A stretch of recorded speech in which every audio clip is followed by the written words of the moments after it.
작품을 보고 있는 중이다라고 해석하면 되나요? 네. 작품도 보고 있고요. 그리고 조금 배우로서 부족하게를 생각했던 지점들을 좀 준비해 가고 있는 시간들을 좀 보냈어요. 네. 재정비의 시간을 네, 보내셨군요. 오늘 저희가 오기 전에 아카데미 시상식을 봤지요. 네, 보고서 거의 생중계 랠리를 하듯이 막 연락을 주고받았는데 네. 사실 오늘 저희가 얘기한 작품도 아카데미 시상식 후보에 있었죠. 저는 그 네. 투샷이 너무 좋아서. 어떤 투샷 말씀하시는 거죠? 네, 하베르 바르덴과 페넬로페 크루즈가 같이 나란히 이렇게 딱 있는 모습이 너무 아름답고, 이들이 너무 잘 어울리지만 정말 세계적으로도 참 대단한 배우들이잖아요. 부부라는 게 또 얼마나 자기 신들에게도 되게 프라이드일까라는 생각이 들더라고요. 멋진 한 쌍이었어요. 많은 부문이 치열했죠. 전 아카데미 시상식 보신 분들이라면 뭐 예측과 빗나가는 부분도 있었을 것이고 네. 예측한 대로 흘러갔던 부분도 있었을 건데 잠깐 얘기 나온 김에 하면 우리가 계속 그 얘기를 했잖아요. 알짜는 준이다. 지금 기조유상 올라간 거 거의 다 생겼다. 네. 벨파스트와 뭐 파워 오브 도그는 지금 어쩜 좋죠. 뒷쪽은 개살구였다. 그렇죠. 부문이 그렇게 많이 올라갔지만 상은 제대로 챙기지 못해서 너무 아쉽다 이런 네. 얘기를 하면서 저희가 또 티모시 샬라메 의상 얘기를 마무리를 했었죠. 정말 네. 너무 잘 컸어요. 그 중에 이제 오늘 그 방영이 됐던 많은 부분 중에 사실 예측이 가장 저는 개인적으로 어려웠던 게 여우주연상이었어요. 그리고 한예리 배우는 아카데미 회원으로 투표를 하셨잖아요. 네네. 누구에게 했는지 밝힐 수는 없지만 그쵸, 어쨌든 지난해는 직접 현장에 가서 보시기도 하고 또 투표도 하시고 오늘은 또 생중계를 보시면서 굉장히 남다른 하루를 보내셨겠네요. 아카데미 시상식과 관련해서는. 되게 저 자리에도 나도 있었었지라는 생각이 그냥 불현듯 들면서 너무 신기한 경험을 내가 했었던 게 맞구나라는 생각도 들었고, 그리고 되게 많은 좋은 영화들이 계속 생길 수 있는 힘이기도 하다. 많은 사람들한테 이렇게 박수를 받고 그리고 수고했다고 그리고 고생했다고 칭찬해주는 이런 자리들이 정말 필요한 자리이기도 하구나라는 생각도 다시 한번 들었어요. 그쵸. 마지막으로 아카데미 얘기 하나만 더 하면 아카데미 얘기 오늘 할 데가 없어가지고. 그쵸. 저도요. 그쵸. 저희 둘이 같이 했잖아요. 그쵸. 그래서 오늘 윌 스미스 덕에 제가 갑분싸라는 게 이런 거구나를 진짜 확실하게 실감을 네. 살짝 놀랬어요.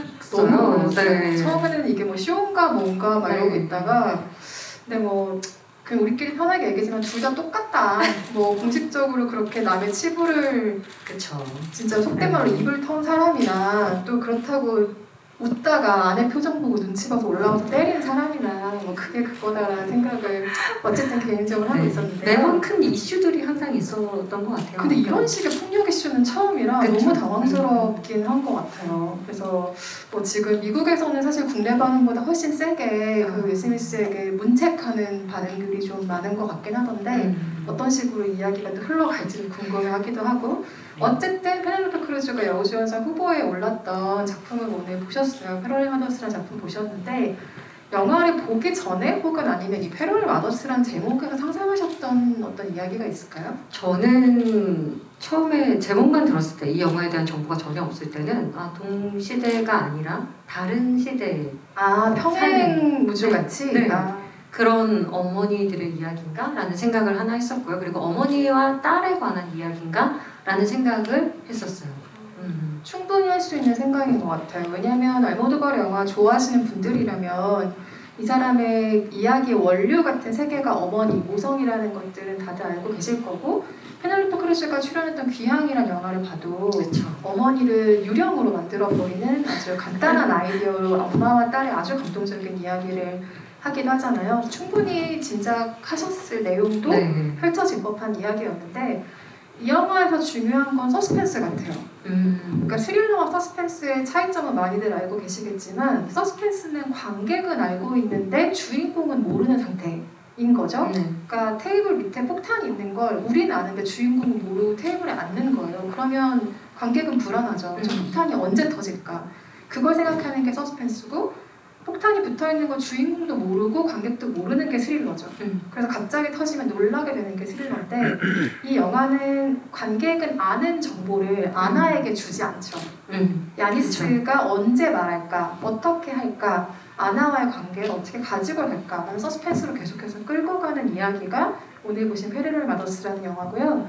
영화에 나오는 어떤 역사적인 이야기들이나 뭐 배경이 되는 이야기들은 차차 조금씩 나눠보도록 하고, 이 영화가 애초부터 화제가 됐던 이유는 알모도바르 감독과 페넬로페 크루즈의 만남이기 때문이죠. 그래서 이 두 사람이 지금 이 작품까지 7편의 작품을 같이 했어요. 라이브 플래시라는 작품을 시작으로 내 어머니의 모든 것, 귀향, 그리고 브로큰 임브레이스, 이 작품을 많이들 모르실 텐데 중간에 이 작품을 꼭 보셔야 하는 건 아닙니다. 코미디 작품 중에 I'm So Excited라는 작품이 있어요. 저도 몰랐어요. 이 작품을 둘이 같이 했었고 그리고 페인 앤 글로리, 그리고 오늘 보신 캐롤린 마더스까지 총 7작품을 같이 했는데요. 이 작품은 지난해 페넬로페 크루즈에게 베니스 국제영화제에서 여우주연상인 볼피컵을 안긴 작품이기도 합니다. 근데 이 감독과 배우가 같이 만났을 때 생기는 시너지가 있다고 보세요? 어떠세요? 저는 확실히 가장 이 여자에 대해, 페넬로페 크루즈라는 배우에 대해서 가장 많은 가능성과 호기심을 이 사람은 가지고 있구나라는 생각이 되게 많이 들었어요. 그렇지 않다면 이렇게 많은 작품들을 함께 하기도 어렵고 그리고 이렇게 페르소나가 되기도 어려운데 이 사람에게서 이 감독은 분명히 뭔가를 보고 있다라는 생각이 되게 많이 들었고 처음에 저는 페넬로페 크루즈라는 배우를 바닐라 스카이에서 처음 봤어요. 그때 톰 크루즈랑 이렇게 같이 나왔을 때 그냥 정말 인형같이 아름다운 사람이라고만 생각을 했지만 나중에 이제 감독님의 알모바르토 감독의 영화를 보고 나서 이 사람 정말 배우로서의 정말 무궁무진한 가능성을 갖고 있고 너무나 아름다운 여성이구나, 자신만의 어떤 스토리를 굉장히 많이 갖고 있는 사람이구나라는 생각을 좀 할 수 있게끔 해준 감독이 아닌가라는 생각이 들어요. 그 생각을 전 세계 관객들이 똑같이 하는 경로이기도 하죠. 페넬로페 크루즈 섹시 스타, 할리우드에서 스페인 배우로서는 굉장히 이례적으로 성공한 배우 이런 식의 자리매김들을 하다가 알모도바르 감독과의 작품을 통해서 이 사람이 정말 세계적인 배우로 자리매김하게 되는 단계를 밟게 되는데요. 이전에 바로 직전작을 두 사람이 함께했던 작품이 페인 앤 글로리라는 작품인데 2016년 마드리드에서 이 작품이 처음 시작을 하잖아요. 페롤레 마더스가. 그래서 야니스가 촬영을 하고 있는 장면으로 시작을 하는데 저는 그 장면이 굉장히 묘하게 페인 앤 글로리의 마지막과 이어지는 느낌을 받았어요. 왜냐하면 페인 앤 글로리가 보신 분들은 아시겠지만 알모도바르가 만든 자전적인 이야기고요. 이 사람은 자전적인 이야기를 하는 사람은 사실 아니에요. 그래서 페인 앤 글로리가 처음 나왔을 때 전 세계가 굉장히 놀랐던 이유는 알모도바르가 이렇게까지 자기 자신의 이야기를 솔직하게 털어놓은 적이 없기 때문이에요. 그래서 본인의 유년 시절부터 고통받는 노 감독이 된 현재까지, 그러니까 육체적으로도 정신적으로도 고통받는 현재까지 안토니오 반데라스와 같이 공연을 한 그 작품에서 페넬로페 크루즈에게 본인의 어머니 역할을 맡겼었죠. 그래서 페넬로페 크루즈라는 배우에게 이 사람이 얼마나 많은 의지와 사랑과 지지를 보내고 있는지를 그 작품을 통해서 다시 한번 확인할 수 있었는데 페인 앤 글로리의 마지막 장면을 보신 분들이라면 그 장면의 영혼을 굉장히 잊기가 어려우실 거예요. 말하자면 알모도바르의 어린 시절의 아이를 페넬로페 크루즈가 이렇게 버스 정류장까지 이렇게 재워요. 이렇게 안고 있는데 카메라가 이렇게 넓어지면 페인 앤 글로리 촬영 현장으로 빠져요. 그래서 이게 영화다. 내가 하고 있는 작업이 이런 것이다라는 마무리로 끝나요. 그렇게 촬영 현장의 전체적인 풍경을 보여주면서 영화가 끝났기 때문에 촬영장에서 시작한 이 영화가 좀 흥미롭게 다가왔던 거예요. 그리고 조금 더 직접적으로는 두 사람이 함께 작업했던 첫 번째 영화의 라이브 플래시 한 장면이 생각이 났는데 이 라이브 플래시 첫 장면에서 알모도바르 감독이 페넬로페 크루즈라는 배우를 아주 도발적으로 소개를 합니다. 도발적이라는 게 역할이 그렇다는 게 아니라 아무도 없는 길거리에서 버스에서 아이를 낳는 여자로 출연을 시켜요. 그래서 그 오프닝 시퀀스가 1970년대 장면으로 시작을 하는데 거기서 빅토르라는 아이를 낳는 어머니 역할로 페넬로페 크루즈를 본인의 세계에 처음 발을 디디게 만듭니다. 재미있는 건 여기서 그 빅토르를 연기한 사람이 하비에르 바르뎀이 연기한 캐릭터란 사실이에요. 이게 좀 웃기죠. 네. 본인 남편을 낳은 거죠. 네. 근데 어쨌든 그때는 뭐 그런 관계가 아니었지만 어쨌든 그 이후에 같이 작업을 한 내 어머니의 모든 것에서도 바르셀로나 슬럼가에서 결국에는 아이를 낳고 에이즈로 사망하는 수녀 역할을 페넬로페 크루즈에게 맡기기도 했죠. 그래서 이 두 사람의 작업은 항상 어머니이거나 임신 중이거나 어머니가 될 페넬로페 크루즈를 담아내는 작업들로 계속해서 이어졌는데요. 항상 알모도바르는 그 이유를 모르겠다고 얘기를 해요. 난 항상 페넬로페 크루즈를 보면 어머니를 연기하기에 굉장히 이상적인 배우라고 생각했기 때문에 항상 그녀에게 어머니 역할을 맡겨왔다라는 이야기를 하기도 하는데요. 여기서 보신 이 상황 같은 경우는 독특한 상황 같지만 실제로 스페인에서 일어났던 사건입니다. 근데 그 사건의 모티브로 극본을 썼던 건 아니고요.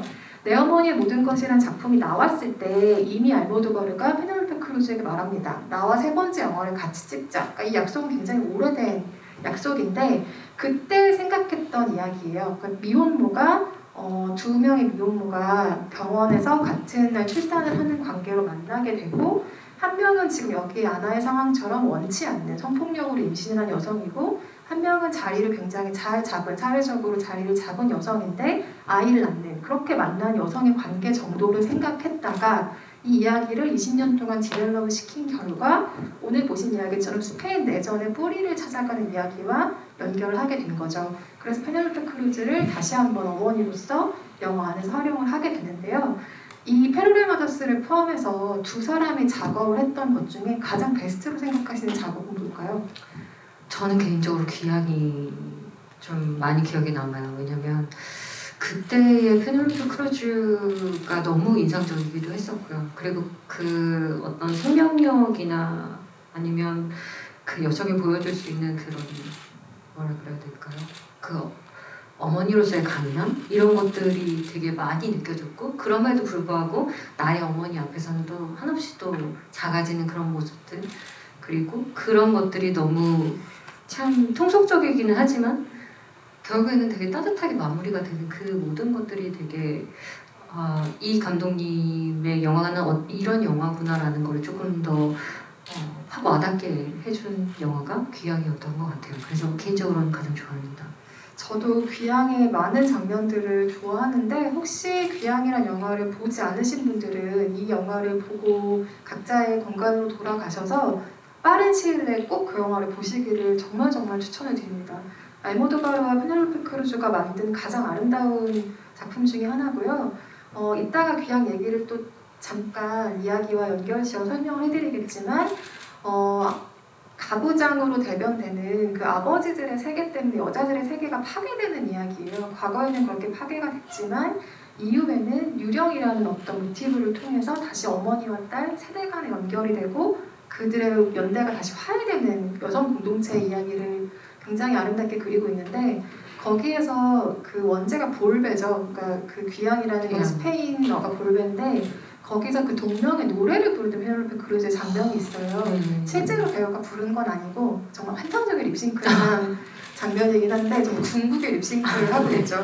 어쨌든 그 장면으로 아주 강력하게 기억이 되는 영화이기도 하고 아까 제가 잠깐 언급했던 페인 앤 글로리의 그 마지막 장면 그리고 어머니로서 등장했던 그 모든 장면들에서 굉장히 숭고한 아름다움 같은 게 느껴져요. 그래서 페넬로페 크루즈와 알모도바르의 작업 중에 이 영화를 포함해 딱 3개를 뽑으라면 저는 페르레마더스 그리고 페인 앤 글로리, 귀향을 꼽고 싶어요. 네.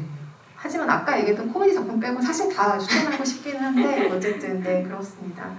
근데 배우의 입장에서 생각을 해보면 다른 작품도 중간중간 뭐 개인적인 작업들도 하긴 하지만 한 명의 감독과 계속해서 지속적으로 어떤 분기점마다 작업을 하고 나이가 들어간다는 게 어떤 경험이에요? 혹시 생각해보신 적이 있으세요? 굉장히 큰 영광일 것 같고 일단은 그리고 글쎄요 누군가에게 그렇게 계속 강렬해질 수 있다는 거는 엄청 큰 복인 것 같아요.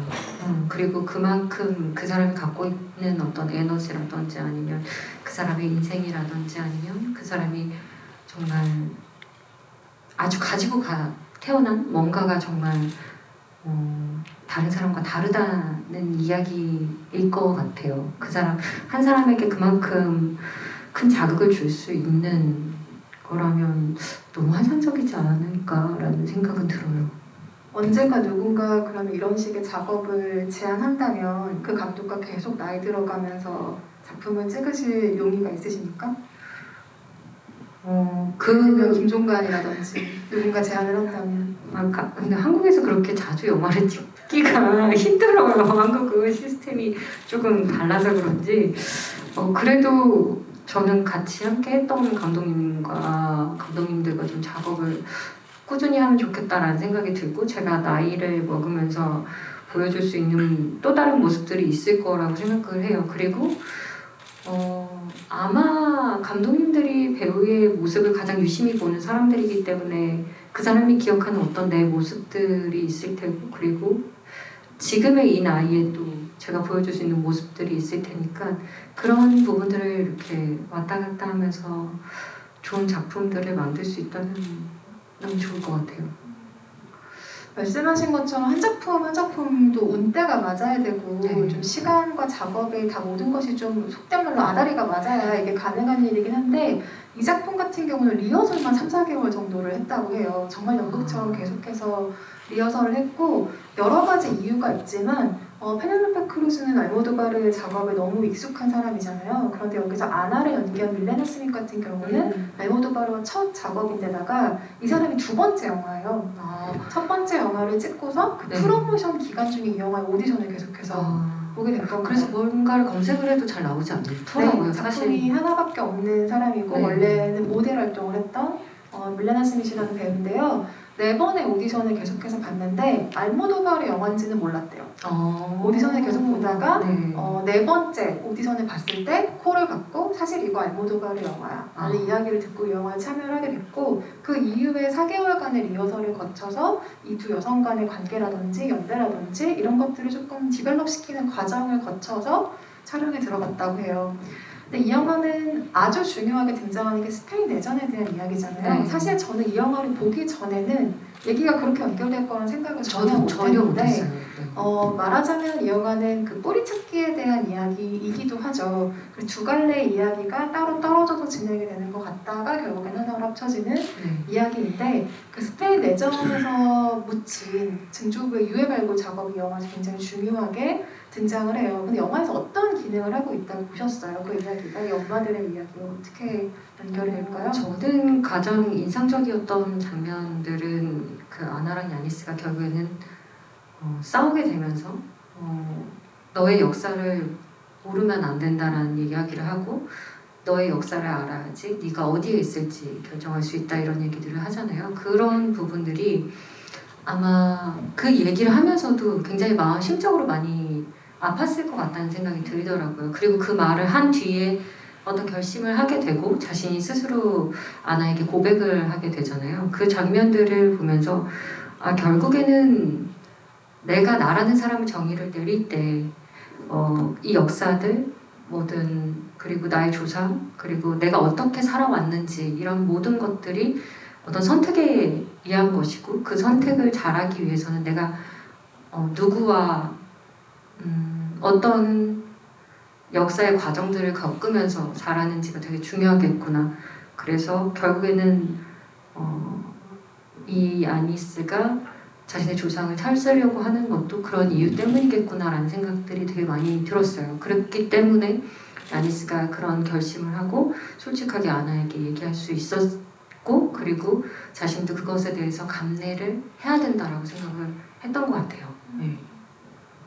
여러분, 지금부터 약간의 역사 수업 같은 이야기를 제가 시작을 할 텐데 노잼일 거예요. 하지만 양해를 좀 부탁드리겠습니다. 아주 중요한 얘기이기 때문에 아까 제가 잠깐 얘기했던 라이브 플래시라는 영화에서부터 얘기를 잠깐 시작을 해볼게요. 아까 버스에서 아이를 낳는 여성의 모습으로 페넬로페 크루즈가 처음 알모도바르의 세계에 들어왔다라는 표현을 제가 썼는데, 배경이 1970년이라고 얘기했던 것을 기억을 하실 겁니다. 그 배경이 왜 중요하냐면 스페인의 독재 정권 체제가 끝나기 바로 몇 년 전이죠. 그러니까 75년에 프랑크 정권이 무너졌고 그 이후에 서서히 민주주의가 도입되기 시작한 나라가 바로 스페인인데요. 70년이면 75년으로부터 5년 전이니까 말하자면 과도기였던 거예요. 무언가의 움직임이 벌어지는 시기였고, 그래서 그때 페넬로페 크루즈가 낳은 그 아이를 영화 안에서 어떻게 표현을 하냐면 마치 새로운 스페인의 탄생처럼 사람들이 막 이 아이를 대해요. 우리나라에서 마치 밀레니엄 베이비가 태어난 것처럼 그 지역 신문에서 이 아이의 탄생, 그러니까 밤중에 버스에서 태어난 아이가 얼마나 특이해요. 그러니까 그런 식으로 이 아이를 다루는 보도 같은 것들이 그 영화에 막 등장을 하게 되는데, 그 영화를 보실 일이 있다면 한번 자세히 보세요. 그 아이에게 다가가는 카메라 움직임 자체가 조금 과하게 표현을 하면 예수의 탄생처럼 표현을 해요. 그 베들레헴의 말구유에 정말 다가가는 것처럼 카메라가 다가가는 오프닝 시퀀스로 문이 열고 있는데, 그렇게 문을 열었던 라이브 플래시란 영화는 마지막에 또 다른 출산의 어떤 것으로 그 영화의 문을 닫습니다. 그러니까 알모도바르 영화에서 출산과 모성은 정말 뗄래야 뗄 수 없는 소재인데, 이게 왜 중요하냐, 이게 어떻게 역사적인 사실과 연결이 되냐를 지금부터 말씀을 드리려고 하는데요. 말하자면 새로운 아이가 태어나는 것, 출산을 하는 것, 이런 것들은 스페인의 독재 정권이 남긴 그늘에서 무언가를 복구하고 재생하려는 상징으로 항상 알모도바르 영화에서 나오고 있습니다. 말하자면 상처의 새로운 극복을 하거나 혹은 그러려는 의지로서 출산에 대한 장면의 모티브를 쓰는 건데요. 이 사람이 왜 그렇게 스페인 내전에 집착을 할까? 혹시 가족 중에 이렇게 좀 억울하게 묻혔던 사람이 있을까? 라고 궁금해하시는 분들도 계시겠지만, 알모도바르의 가족 중에 스페인 내전이나 독재 정권으로 희생당한 사람은 없습니다. 아버지가 스페인 내전의 참전 용사이긴 하시지만 그렇진 않고요. 부모가 어떤 나라에 살았는지에 대한 뿌리를 야니스가 알려주는 캐릭터로 등장을 하죠. 그래서 아나의 입장은 처음에는 좀 견고한 것 같아요. 아니, 무덤을 파헤치는 대신에 미래를 봐야 되지 않냐, 이런 대사를 하기도 하죠. 그럴 때 아나에게 야니스는 이렇게 얘기를 합니다. 이 나라가 덮은 과거에 대해서 너는 관심 가진 나이가 되지 않았니? 라는 입장을 이야기하는 거죠. 이것은 야니스라는 인물을 알모도바르의 이야기를 전달하는 입장으로 감독이 만든 거기도 해요. 그러면서 야니스 또한 자기가 숨기고 있던 스페인 내전에서 많은 사람들을 모두 시체의 구덩이를 숨겼다면 이 사람은 진실의 구덩이에 대해서 계속해서 괴로워하는 입장을 취하죠. 말하자면 이 영화는 그 구덩이의 진실에 다가가는 영화라고도 할 수 있을 것 같고요. 저는 재밌는 장면은 그거였어요. 여기서 유전자 검사를 하잖아요. 네. 근데 그 침몰을 찾기 위해서 이렇게 입 벌려보라고 하면서 유전자 검사를 하는데, 나중에 장면을 보면 가족을 찾아주기 위해서 똑같이 유전자 검사를 해요. 그러니까 이 영화는 말하자면 진실은 어떻게 지워질 수 없는지에 대한 이야기를 그 유전자 검사를 통해서 하고 있는 것 같고요. 만약에 이게 너무 노골적으로 정치적인 이야기였으면 저는 이 영화가 좀 와닿진 않았을 것 같아요. 저도요. 그런데 이야기는 정치적인 무언가에 대한 회복이라기보다 인권과 존엄성을 좀 되찾아 주려는 과정으로 보이는 것 같고, 그래서 그 뼈를 발굴하는 작업을 자세히 보면 단순히 옛날 사람들이 묻혔던 뭐 뼈 조각을 찾는다라는 느낌보다는 그들의 인생을 좀 복원하는 느낌이 드는 장면이잖아요. 이 사람들이 어떤 사람이었는지를 보여준단 말이에요. 그러니까 아이의 딸랑이를 들고 있었고, 결혼 반지엔 아내의 이름을 새겼던 사람이었고, 그렇게 묻혀있던 사람들의 이야기를 하나하나 발굴해주는 느낌으로 이야기가 가기 때문에 그 인권과 존엄성을 찾아주려는 어떤 노력으로서 그 영화가 보이기도 하죠. 네. 알모도바르가 애초에 영화를 만들게 된 것 자체가 이 시대 배경이라는 이야기를 하나만 더 짚고 넘어갈 텐데요. 알모도바르는 그러니까 과거의 어떤 트라우마로부터 아주 직접적으로 맞닿아 있는 세대였고, 그런 식의 교육을 계속해서 받아온 세대죠. 그래서 우리나라의 뭐 저희보다 윗세대가 그랬듯이 반공 교육을 계속해서 받고 자랐던 세대인 거예요. 그래서 국가가 지원하지 않는 뭐 학교나 종교학교에서는 지금도 그런 식의 교육들이 계속 이루어지고 있다고 하는데요. 1975년에 그 프랑크 정권이 무너진 다음에, 이 사람이 사망한 다음에 항상 그 정권이 무너지고 나서 갑자기 다음날 짠하고 새로운 정권이 들어오는 건 아니잖아요. 한 2년 동안 혼란기가 있다가 자유의 느낌, 그러니까 본인이 받았던 이제 정말 뭔가 우리가 달라지려고 한다는 느낌을 알모도바르는 1977년부터 받기 시작했다고 해요. 이때가 왜 중요하냐면 이 사람이 영화를 만들기 시작한 시기하고 겹쳐요. 그러니까 자유를 누군가 허락해서 얻는 게 아니고 우리가 취득하려고 한다는 그 느낌을 이 사람이 영화를 만들던 초기에 받기 시작하고, 그때부터 그 순간에 나오는 어떤 사회적인 에너지, 무언가 달라질 수 있다는 열망, 이런 것들이 이 사람으로 하여금 영화를 만들게 영감을 준 거죠. 그렇기 때문에 역사적인 무언가와 알모도바르의 영화는 절대로 뗄래야 뗄 수가 없는 관계인 겁니다. 그렇다면 출산과 모성은 어떻게 연결되느냐? 아까 얘기했던 것처럼 폐허가 됐던 무언가들을 재건하는 과정으로서의 모티브로 출산과 모성 같은 이야기를 쓰고 있는 거죠. 구체적인 캐릭터 설정에 대한 얘기를 조금 더 들어가 보면 여기서 야니스가 사진을 찍는 사람으로 나오잖아요. 네. 근데 사실 배우들이 캐릭터를 분석하고 연기를 준비할 때 이 사람이 어떤 직업을 가지고 있고 뭐 어떤 취향을 가진 사람이 이런 것도 굉장히 중요하잖아요. 그렇죠. 네, 만약에 이 영화의 야니스 역으로 스크립트를 받았다. 그러면은 이 직업 설정에서 어떤 디테일들을 좀 고민하셨을 것 같아요? 사진을 찍는 사람이라는 설정에 대해서는? 글쎄요. 사실 뭘 더 할 수 있을까라는 생각이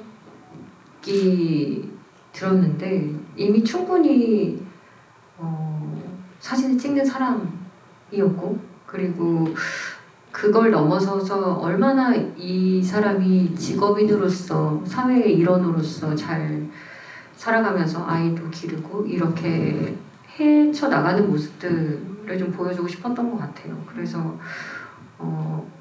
어머니로서의 강함을 야니스한테 더 많이 받았고요. 그래서 사진작가로서는 글쎄요. 왜 하필 사진을 찍는 사람이었을까요? 왜 하필 사진을 찍었을까?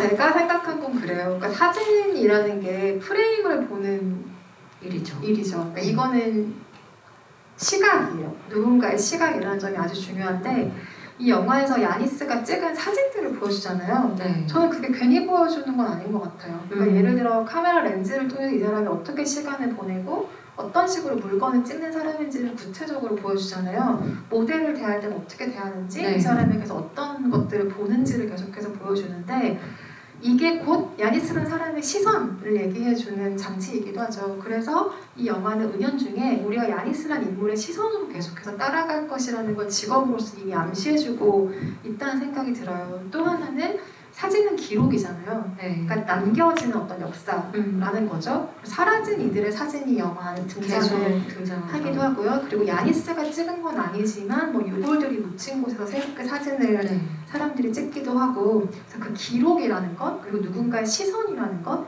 이런 것 때문에 야니스의 직업이 사진을 찍는 사람이 되지 않았을까. 그리고 중정부가 또 사진을 찍었기 때문에 본인이 또 사진에 더 가깝게 그 직업을 선택했다는 것도 되게 인상적인 것 같아요. 그건 역시 뭐 뿌리로 이어지는 네. 역사와도 좀 관통하는 이야기이기도 하고요. 근데 저는 이 영화를 보면서 굉장히 아찔했던 게 내가 만약에 저 입장이라면 어떻게 하지? 이 생각을 계속하면서 너무 심장이 콩닥거리는 느낌으로 봤거든요. 그쵸. 이게 시간을 잠깐 보신 분들이랑 알겠지만 1시간 반 동안 혼자 비밀을 숨기고 있어요. 그러다가 막판에 30분 동안 막 와랄랄라 얘기가 막 이렇게 되는 거예요. 만약에 야니스 입장이라면 막장 들어. 어떻게 하실 거예요? 자기 어. 딸이 아닌 걸 알았어. 그리고 이게 누구의 딸인지도 알 것 같아. 이런 상황이라면 어떻게 하실 거예요? 전 솔직히 저는 이 영화를 보면서 되게 놀랬던 것 중에 하나는 저라면 아이를 정말 아무도 못 찾는 곳에 둘이 가서 살 것 같은 거예요. 다 끊고 그랬을 것 같은 거예요. 이제 야니스가 너무 모성애가 가능한 사람이기 때문에 그러지 않았을까라는 생각도 들었어요. 근데 너무너무 강한 나머지 그리고 너무너무 진실된 사람이고 자신의 인생을 좀 바로 보는 사람이어서 이 모든 것들이 참 아름답게 끝났구나라는 생각이 좀 들더라고요. 네. 아무도 모르는 곳에 가신다고요? 아이를 데리고? 어떻게 그럼?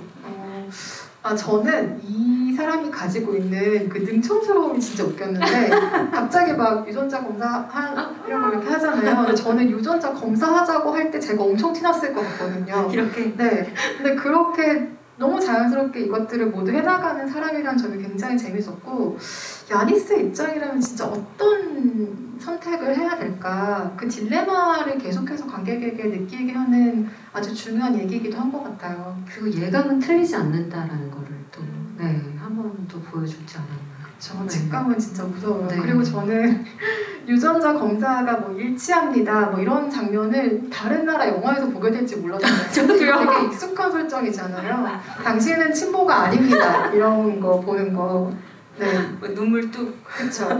그래서 우리가 그 얘기도 했잖아요. 아니 이게 어떻게 보면 굉장히 막장 드라마적인 설정인데 막장 드라마가 되지 않는 그 한 끗의 차이를 만드는 게 뭘까? 이런 고민도 사실 했었죠. 제가 그거를 한 번 더 느꼈던 게 귀향을 보고서도 같은 맥락이었던 것 같은데 정말 솔직하고 진실하게 진실된 마음을 본인이 느꼈던 그런 감정들을 너무 진솔하게 얘기를 해주는 거예요. 그래서 그게 잘못된 것을 제대로 사과하고 그리고 그 잘못된 것에서 책임을 지려고 하고 상대도 저 사람이 너무 진솔하게 사과를 하기 때문에 그것에 대해서 받아들여주고 그리고 서로 책임져주고 어쩌면 굉장히 도덕 책에서 볼 수 있는 그런 모습들을 보여주기 때문에 가능한 것이 아닌가. 그렇기 때문에 더 바른 선택을 할 수 있고 이 엔딩이 다 아름다워지는 거 아닌가라는 생각들을 좀 했어요. 저는 이런 설정도 그렇고 자전적인 이야기를 하는 경우에도 그렇고 한 끗의 차이를 만드는 건 방금 말씀하신 솔직함인 것 같아요. 페인앤글로리 같은 영화도 감독이 너무 자전적인 이야기를 하다 보니까 본인의 이야기에 굉장히 함몰될 수 있는 지점이 아주 많은 본인의 연민에 막 취할 수 있는 가능성이 아주 많은 영화인데 그 영화도 그렇지 않거든요. 그리고 정말 솔직히 얘기하면 자전적인 이야기를 만든 어떤 감독의 영화를 보면 본인에게 엄청 취해 있잖아요. 그래서 공감이 전혀 되지 않는 네네. 영화들도 분명히 있거든요. 그 차이를 만드는 게 진짜 뭘까? 근데 그건 정말 솔직함인 것 같아요. 근데 저는 그래서 더 판타지 같이 느껴진 부분도 사실 있었어요. 네, 마지막에 이제 다 같이 화합을 하는 그런 모습들 그리고 같이 아이랑 이제 셋이 같이 밥을 먹잖아요. 이제 조금 있으면 네 동생이 태어날 거야 막 이러면서 그래서 그런 모습들을 보면서 와 이거 진짜 판타지인데라는 생각이 또 들기도 했어요. 이게 현실로 정말 가능한 것인가? 그리고 누군가에게 자신의 잘못을 얘기했을 때 그 순간은 당황했지언정 나중에라도 충분히 너를 이해하고 나도 너에게 아이를 아예 안 보여주고 그러진 않을 것 같다 이런 얘기를 했는데 그럴 수 있을까? 과연? 인간이라는 동물들이 그럴 수 있을까? 그럴 수 없죠. 그러니까 도망가니까요. 저는 도망갈 거예요. 그래서 영화의 결론에 대한 이야기로 지금 자연스럽게 갔는데 야니스는 새 아이를 가지게 되고 아나와 좀 느슨한 가족 공동체를 만들 것처럼 영화가 끝나기도 하죠.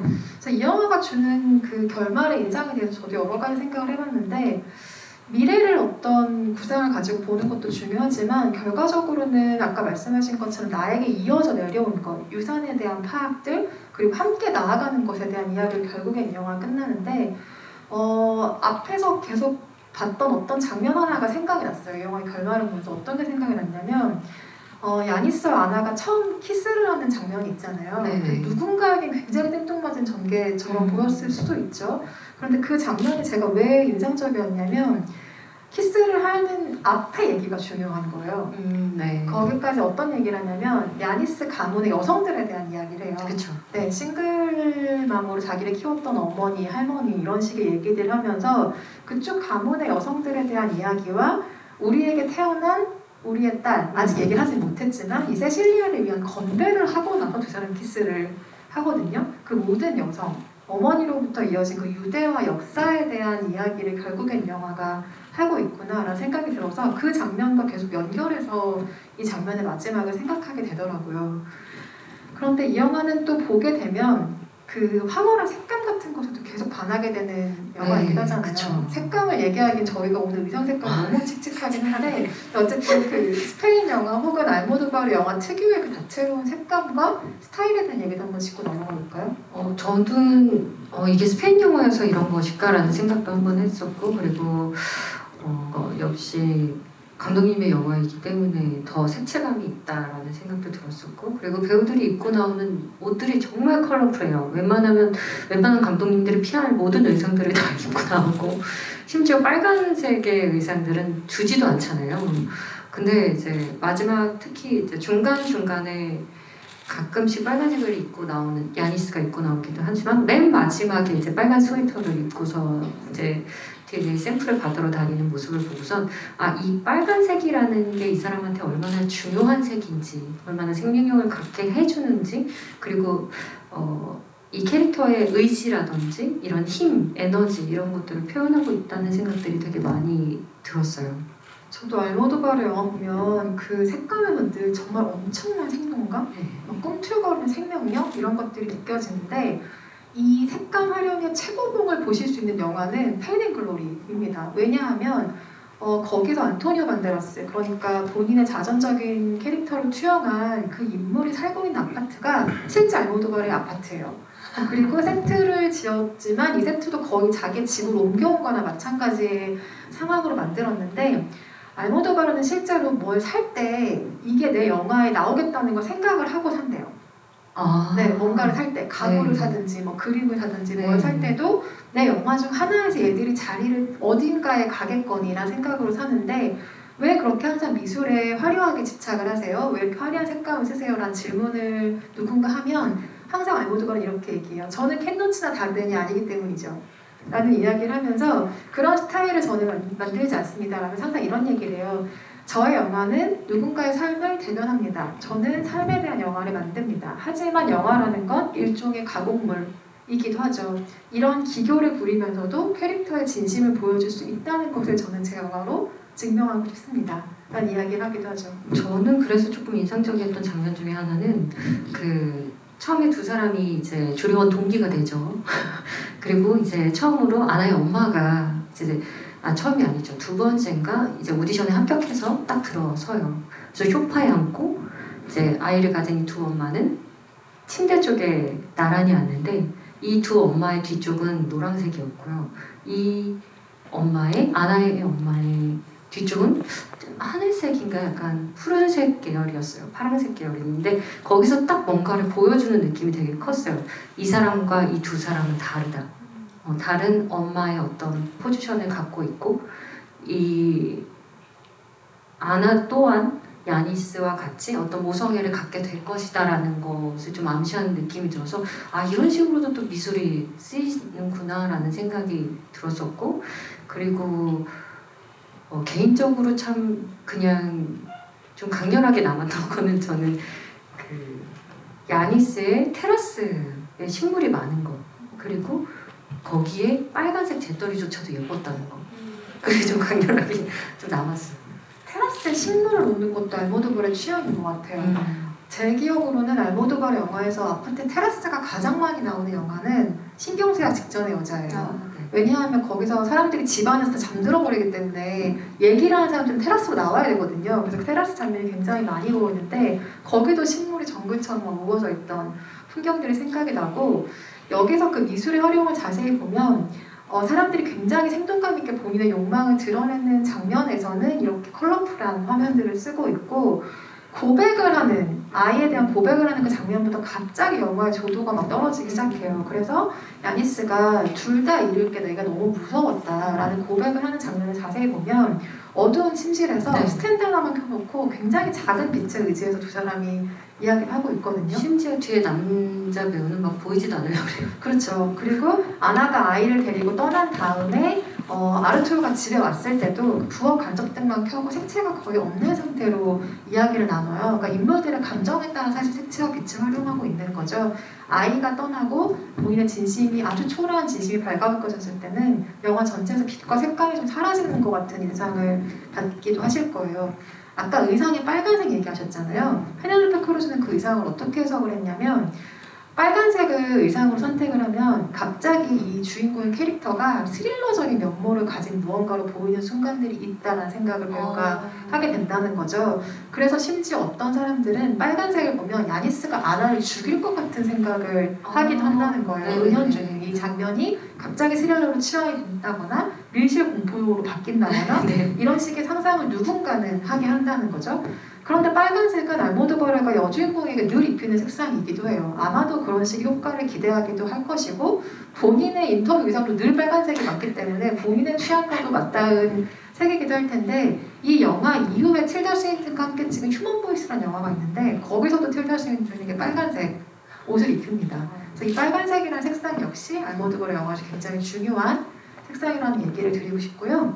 마지막으로 그 모성 어머니들에 대한 이야기를 좀 해볼까요? 네. 왜냐하면 알모도바르 영화에서 늘 모성의 환상성에 대한 비판도 있기도 하거든요. 어떻게 저런 어머니들이 있을 수 있냐, 어떻게 늘 고통받는 어머니들이 모든 걸 끌어안을 수 그쵸. 있냐라는 이야기도 나오는데 여기에 굉장히 다양한 어머니의 모습이 등장을 하죠. 네, 저는 그래서 다양한 어머니의 모습들이 보였던 것도 좋고 아나의 어머니 또한 사실 원치 않은 임신을 했고 또 어쩔 수 없이 자신의 꿈과 자아를 실현하기 위해서 또 아이를 멀리할 수밖에 없는 그런 상황들에 대한 얘기들을 하는데 그것들이 그냥 인생의 다 어떤 과정 속에 있는 것이고 누구는 다시 그거를 회복하고 싶어 하면서 또 잘 해보려고 하는 경우도 있고 그것에 대해서 또 묻어두고 싶어 하는 사람들도 있을 테고 또 아니면 야니스처럼 정말 따뜻한 가정에서 이렇게 할머니의 사랑을 충분히 받고 나도 나중에 아이를 저렇게 가져야 되겠다 하지만 누군가가 원치 않는다면 난 그 사람과 정확하게 정리를 하고 난 그래도 아이를 낳을 것이다 이렇게 진취적으로 또 생각하는 다양한 어머니들이 나와서 되게 좋았던 것 같아요. 누구 하나 잘못된 선택이라고 얘기할 수도 없을 것 같고 또 탓할 수도 없을 것 같고 충분히 이해가 가는 부분들을 설명해주지 않았나라는 생각도 들었어요. 모성은 애초에 완전할 수가 없잖아요. 그쵸. 그걸 뭐 누가 알겠어요. 근데 그 불완전한 존재로서의 모성을 이 영화에서 계속 그리고 있다는 점이 저도 참 좋았고 모두가 불완전해요. 네. 아나는 아나 나름대로 처음에 좀 책임감이 부족한 엄마처럼 물론 원치 않는 임신이었고 너무 폭력적인 임신이었지만 그런 존재로 등장을 하고 야니스도 사실은 보수적인 입장으로 생각을 하면 그냥 아빠 없는 아이를 낳은 거죠. 그렇죠. 본인의 선택으로.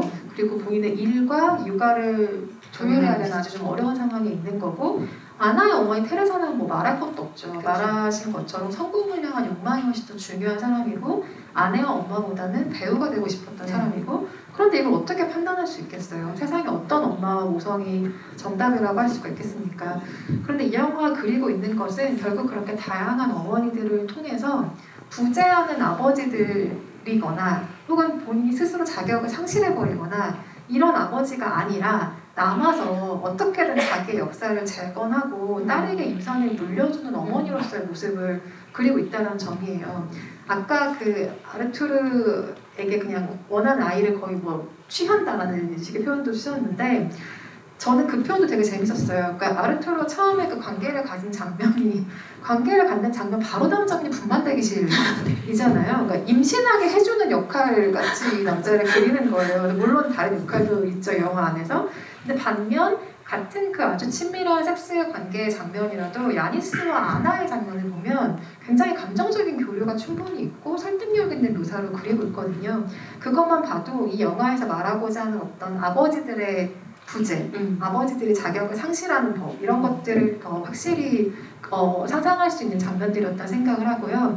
결국에 이 영화가 말하는 거는 그 여성들이 가지고 있는 비극적이지만 영웅적인 그 강인함에 대해서 결과적으로 이야기를 하고 있죠. 그리고 그것들을 파괴된 무언가에 재건하고 다시 연결하는 그 여성들의 힘에 대해서 이야기를 하고 있고 그건 결국 알모도바르가 항상 가장 잘해온 이야기이기도 합니다. 그래서 고통 속에서 아름다움을 어떻게든 발견하고 그걸 생생한 생동감으로 유지하려는 아주 강인한 삶에 대한 의지를 빛낸다는 점에서 이 영화는 알모도바르의 영화의 가장 연장선에 있기도 하고 또 가장 멀리 나아간 영화이기도 하고 그런 생각이 드네요. 네.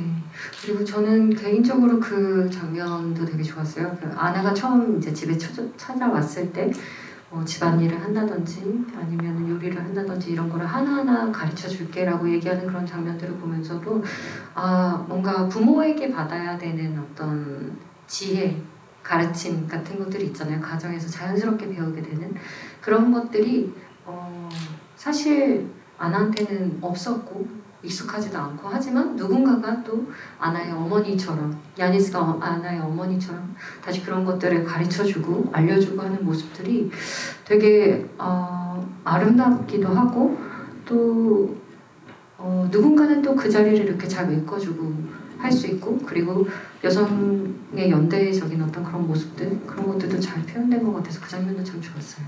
저는 그냥 뭐 반은 농담을 하는 말이지만 저희 둘의 관계를 생각하게 했어요. 물론 충분한 사랑을 받고 자라셨지만 제가 부족한 사랑을 더 드리고 있지 않습니까? 늘 받기만 해서 어쩌죠? 저희가 같이 요리를 할 때 장면이라든지 이런 것도 은연중에 생각이 나기도 하고. 네, 제 주방에 더 많이 계신 분이. 그렇죠. 이 집 주방 거의 제 주방처럼 제가 사용하고 있거든요. 어쨌든 TMI였고요. 그 채팅방을 열어서 이야기를 받는 걸로 알고 있었는데 아무도 얘기를 안 올리셨네요. 저희가 얘기를 너무 많이 했나 봐요. 네, 입장만 하시고 아무런 의지 표명을 하지 않으셔서 그냥 저희가 알아서 많은 얘기를 한 걸로 생각을 네. 해야 될 것 같아요. 아, 네, 시간도 마침 1시간이 훌쩍 지난 상황이에요. 그거 하나 물어보셨었잖아요, 저한테. 뭘 물어봤죠, 제가? 한국에서 만약에 찍게 맞아. 된다면. 네, 이 영화를 만약에 한국에서 리메이크하게 된다면 아니요. 뭔가 거창한 답변을 준비해왔거든요. 아니요, 거창한 건 아니에요. 궁금했어요. 저도 개인적으로 네. 우정 기자님이 어떤 배우를 초이스할까라는 게 조금 궁금했어가지고 저는 사실 배우를 떠올리지 못했어요. 감독님을 떠올리셨네요. 네, 누가 아. 리메이크하면 재밌겠다는 생각은 했어요. 근데 일단 먼저 얘기하세요. 저는 감독님을 생각을 못했어요. 저는 오히려 배우 염정아 선배님과 네 조효정 선배님이 야니스 야니스, 네. 네. 그리고 이솜 씨나 김고은 씨가 아나를 하면 어떨까라는 생각이 들더라고요. 너무 재밌겠다. 음. 저는 누구 생각했는지 아세요? 이경미 감독님이요. 그 비밀은 없다에서 이런 엄마를 그릴 수 있는 사람이라면 정말 새로운 모성에 대한 이야기를 할 수 있겠다는 생각을 늘 하고 약간 있는 무서운데요? 네, 그 영화가 서스펜스이긴 하지만 네. 어떤 면에서는 근데 이거 되게 재밌겠네요. 이경미 감독이 연출하고 염정아 혹은 조여정 혹은 이솜 혹은 김고은이 베스트 출연하는 아닌가요? 제안해볼까요? 리메이크로? 그쵸. 이 외화들을 볼 때 항상 뭐 리메이크 된다면 혹은 한국 캐스팅으로 바꿔본다면 누구를 할 수 있을까 이런 식의 것들이 하나의 재미 포인트이기도 해서 제가 에리씨한테 부탁을 했어요. 한번 생각해보라고. 근데 굉장히 최적의 캐스팅을 해주셨네요. 네. 전 염정아 선배님이 사실 탁 떠올랐어요. 뭔가 좀 어머니로서의 강한 역할이 되게 잘 어울릴 것 같다라는 생각이 들었고 그리고 뭔가 그런 딜레마적인 모습들 자신이 감추고 싶은 거짓과 진실에 대한 그런 것들이 되게 왔다 갔다 하면서 잘 표현해 주시지 않을까 네 그런 생각이 들었어요. 그래도 우리 둘 다 뻔뻔하게 한영이라고 얘기하진 않네요. 그러니까요. 다행이야. 네, 가상 캐스팅에 대한 얘기까지 그냥 재미로 어디까지나 얘기를 한번 해봤는데요. 사실 본인이 출연하지 않은 영화를 가지고 얘기한다는 게 부담스러운 일이기도 하잖아요.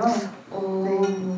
근데 모르겠어요. 이게 늘 재미있고 좋은 영화를 보면은 막 얘기하고 떠들고 싶은 것 같아요. 저도 누군가와 소통하고 싶어지고 이 영화에 대해서 막 얘기를 나누고 싶고 이런 생각들이 자꾸 드는데 그래서 FM 영화음악 할 때 되게 재밌었던 것 같아요. 영화를 나는 영화만 연기 안 하고 영화만 계속 보고 살아도 살 수 있을 것 같은데 라는 생각을 그때 진짜 막연하게 하곤 했었는데 그만큼 좋은 영화를 만나면 참 기쁜 것 같아요. 네. 이 자리에 혹시 영화 관계자들이 와 계시다면 한예리 씨가 좋은 영화를 보면 막 얘기하고 싶으시다고 하니 주저없이 섭외를 좀 해주시기를 지구의 영화. 한번 노려보세요. 배우 자리. 왜 이러세요 여신님. 왜 이러세요? 그래서 어쨌든 더 많은 영화 이야기를 만날 수 있으면 좋겠고요. 네. 머지않아도 작품으로도 한예리 씨 작품으로도 이야기를 하는 자리가 있으면 좋겠네요. 네, 그러게요. 저도 이제 좋은 영화 참 만나고 싶은데 지금 아직 코로나로 이제 영화 산업이 영화 제작이 여의치가 않아서 빨리 정리돼서 다시 극장에서 이렇게 여러분들 자주 뵐 수 있는 그런 날이 빨리 왔으면 좋겠다는 생각이 들어요. 네. 네, 오늘 패러레마더스 재미있게 보셨다면 주변에 좋은 입소문도 많이 부탁드리고요. 좋은 영화에 대한 후기도 많이 남겨주시면 감사하겠습니다. 끝인사 한마디만 더 해주시고 자리 마무리할까요? 네, 오늘 만나서 뵙게 돼서 너무 즐거운 시간이었고요. 저만 즐거웠나? 네. 마스크를 쓰고 계셔서 모르겠어요. 그러니까요. 어떻게 생각하고 계실지. 네, 그래서 영화에 대해서 이렇게 이야기를 많이 하고 또 질문해 볼 수 있는 그런 좀 시간들이 되게 오랜만에 가져서 즐거웠고요. 이런 영화들을 만날 수 있고 이런 영화에 대해서 얘기할 수 있다는 게 참 큰 행복인 것 같습니다. 여러분 만나뵙게 돼서 반갑습니다. 아까 아카데미 얘기로 시작을 해서 오늘 뭐 윌 스미스처럼 무대로 난입하는 분이 안 계신 걸 보니 우리가 말 실수는 하지 않았나 보다는 생각을 하면서 긴 시간 동안 이야기 들어줘서 감사드리고요. 알모도바르의 추천작은 꼭 한번 보시기를 정말 강력하게 권해드립니다. 안녕히 돌아가시고 알모도바르의 영화 행복한 시간을 또 보내셨으면 좋겠습니다. 감사합니다. 감사합니다.